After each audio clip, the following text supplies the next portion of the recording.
from the suspects. Almost 6 months later, the three men are still at large. Elizabeth Espinosa tells us how you can help in tonight's Crime Stoppers story.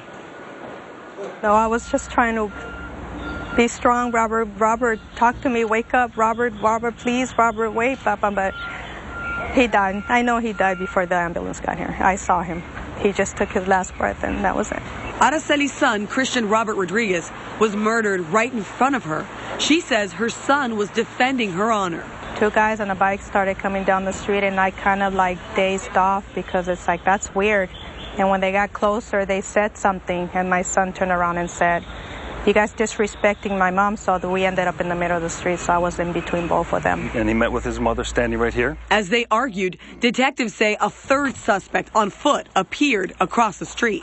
The person that stepped off the curb, the one that was not on the bicycle, he shot the victim once, stepped forward, and then shot the victim another time. I was screaming, and I didn't even see them, and they were gone, and just, I was in shock. Mom says he was very happy about recently becoming a father. He was happy because, oh my God, I have a little girl. He was going to start school in February, start working, and just do everything for his little girl, but he didn't get the chance. His sisters are still trying to cope with his death. It's even hard for me to talk about it, but, you know, he's always going to be in our hearts.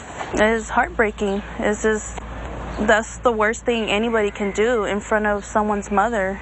I mean, he was someone's son, brother, father. Robert's family says he had a big heart. Neighbors loved him. In fact, they even held a fundraiser to cover his funeral costs. This homicide happened on the 900 block of North Serrano in Hollywood on January 4th at about 4 p.m. Somebody saw something. If you see, there's apartment complexes, two-story apartment complexes, all kinds of windows that look into this, and somebody saw something. I miss him a lot.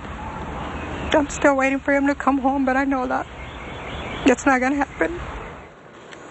And if you have any information about this crime, call the Crime Stoppers at 1-800-222-TIPS. That's 1-800-222-8477. You will remain anonymous.